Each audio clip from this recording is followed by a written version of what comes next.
Our conversation with Jody Rainey, the principal at the Homer Center Senior High School, is brought to us this morning by Marcus and Mack, a law firm representing injured people. I'm all flustered, Jody, because I just said that you were the principal at Indiana Senior High. I could never fill the shoes of Mr. McElhaney. I sort of have a feeling you have bigger feet than him, but okay, we'll move on from Physically, yes, but probably between the years, not so much. All right, so Homer Center High School, we have, of course, been touching base with all of our school districts, not only, recently and the regular school visits, but all through the pandemic. We have been very concerned about our schools, and all of you have been so very, very cooperative. So I just wanted to check in, first of all, to find out how it's going in terms of COVID-19, the pandemic, and the routine of a school day. Is different, I know, from what it has been in past years, but is it pretty much down to a routine now? I would say it's getting there. I think for us, obviously we did have to go remote for a week from September 28th to October 2nd.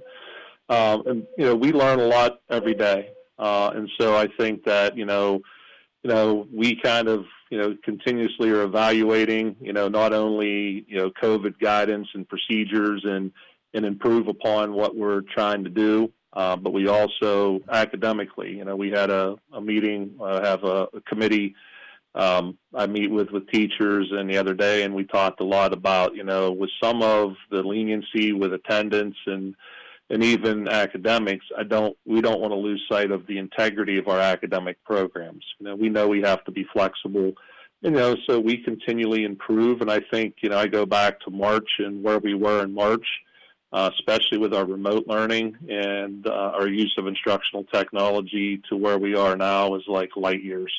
And I do think that the positive to be had in all this is, if and when we get beyond COVID, that a lot of the things that we've learned, a lot of the things that we've done are going to serve us well and just improve our instructional programs moving forward. Yeah, you're right about that. It'll be interesting as well if in the future, because we've talked about this with other school districts and with Aaron and others, the typical snow day might go away if we can get it down to the science that it one day I think will be. And so when it's a really bad snow day outside, if the kids are all equipped to have home instruction, that could still be done. Yeah, that's true. They're called FID days, flexible instruction days. And so you're absolutely right, Todd. That's one of the things we actually just had that discussion in academic committee that we have here at Homer Center the other night. Our situation right now is we have every intention to go one-to-one. We have all the equipment ordered. But that delivery date has been pushed back. We thought we were going to have it the first week of school, and we're setting almost in the 1st of November. And we were given some assurance recently that we would have it in mid-November. So once we get that and we can distribute one-to-one devices to our students, then that comes into play very quickly. So we could easily throw the switch and, and have instruction from home. There's a lot of training and a lot of background that goes into it. I think here the high school is at a little bit of an advantage because we were out for that week. So, and that week out, one of the key data points that stick out to me was the one day we were looking at our attendance for kids that were, we did synchronous learning where kids, at 8:40 they checked in the first period and we had a live stream. We had all but 23 students in our school that were logged in and learning remotely on one of those days that we were out about a month ago. And so, so that's pretty impressive that we were able to connect that many kids. So we're excited about that opportunity. You're right. It's going to definitely do a lot. You don't have to, you can always err on the side of caution and say, we're just going to call it today and we're going to take a flexible instruction day and still continue learning. So I think, you definitely will see that across the county, I'm sure, and beyond.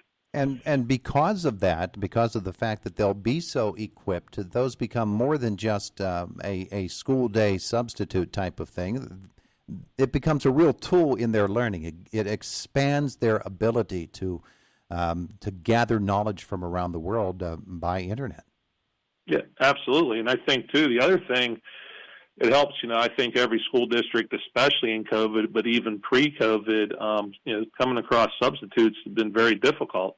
And I know for us here at Homer, and I'm sure at other school districts as well, like we offer our synchronous learning. So we've had a couple teachers that, due to outside school things, had been considered a close contact and had a quarantine, but they were still able to teach their kids. They would remote in to the classroom and were able to continue instruction. So there was no, gaps in instruction. There was no delay in instruction. So I think it goes both ways. I think, not only if a teacher, for some reason is not in the building but is capable and feeling well enough to come in and still teach remotely, and also the other way for the students. If they're home, ill, but they're not, so ill that they can't, participate in the instruction, they can come in that way too. So that's going to be a godsend for us for sure. One of the interesting things you said is about substitute teachers. And I don't think that everybody is aware of how the substitute teacher system works within school districts, even, when we're not talking about pandemic, but how teachers get their substitutes, where those teachers come from, those substitute teachers. And so maybe we could spend a couple of moments on that, explaining how it is that someone is able to be contacted immediately and they're in school on that day, because it really is a bit of an industry, isn't it? It is. Most of the schools in our area use a program called ASOP. So basically what happens is if you're going to be out because you're at a conference or you have a doctor's appointment or for whatever reason, you enter that day. It's a web-based program, and so you enter that day. Now, for our sub list, you have some subs that actually apply to be on our sub list, and then we also use the IU guest teacher substitute pool as well. So what happens is then the substitute teachers are linked in. So when we post a day, so let's say, our math teachers are going to be absent today, it sends out, basically saying there's an opportunity, and then the first person that grabs that day gets that day. Now, you can also call them in advance, like if you're going to be out for an extended time, and secure them for, like, say, a week or two, and you can also do those types of things as well. So then what happens is they just, online, they click that they'll accept the day, and then we get a report every morning at 6 o'clock telling us who's in and who's out. Yeah, boy, the school day's getting rolling there, isn't it? Yeah, I went to an area where it's a little more quiet. So. Well, that's all right. It's good to know about the substitute teachers, because I really don't think people really have a clear understanding of how someone or how a school district is able to fill those roles so quickly when a teacher is off. Of course, they're so valuable, and you've seen too, probably, Todd, or the listeners have, like in the paper, where a lot of schools are actually hiring kind of a daily substitute, somebody that comes in and is just available for coverage as needed too. So they play a very valuable role in what we do. Yeah, it's a bullpen pitcher is what it is. Somebody in the bullpen just in case needed. I wanted to talk a little bit about athletics, because coming up this weekend, the Homer Center football game on the home field against the Williamsburg Blue Pirates. The Wildcats were off last week, and so you didn't get a chance to see how it would work in terms of a playoff atmosphere, but other schools did.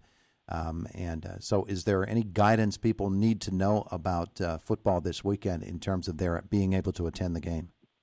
Yeah, I think the biggest thing, Todd, is we turned a lot of data into District 6 to our football committee, and one of them was our capacity based on those math formulas and stuff we were given from the governor's office on spectators.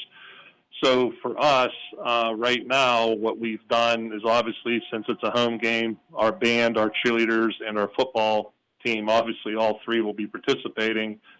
So District 6, through hometown ticketing, provided us with codes so we can assure that our parents have the first opportunity to purchase whatever tickets are available to us, our parents of, obviously, our band, our cheer, and our football players.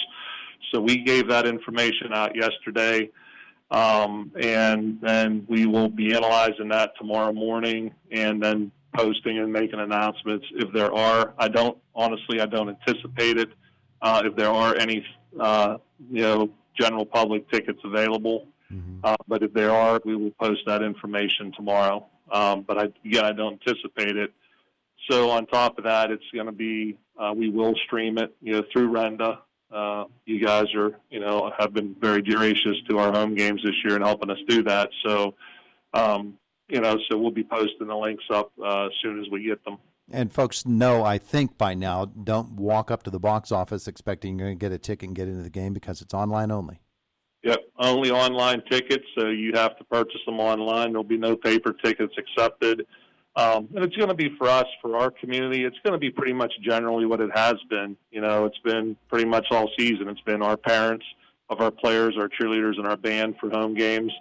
And it's unfortunate, and we have a very passionate community and we have a very passionate fan base for our sports programs. And, so we're doing the best we can to make sure that we can at least provide them the opportunity to see our kids play. We've had a couple tech glitches in some of our streams, but, we think we have those figured out and worked out, and, we'll move forward with it. But, we do appreciate their patience and we do understand their frustrations. But, I'm just happy, as I said many times, back in August, we didn't know we were going to have a season. So to be saying we're going to be playing in a District 6 playoff game on Friday night, that's icing on the cake, no matter how you look at it, in my view. Absolutely. We shuffled the deck a little bit to get them on earlier than scheduled. But Jody Rainey, thank you so much for spending some time with us today.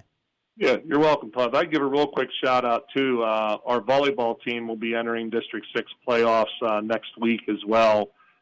So anybody that follows Wildcat Volleyball or, would like to follow our kids, just we'll be posting information up about their matchups as soon as they're released.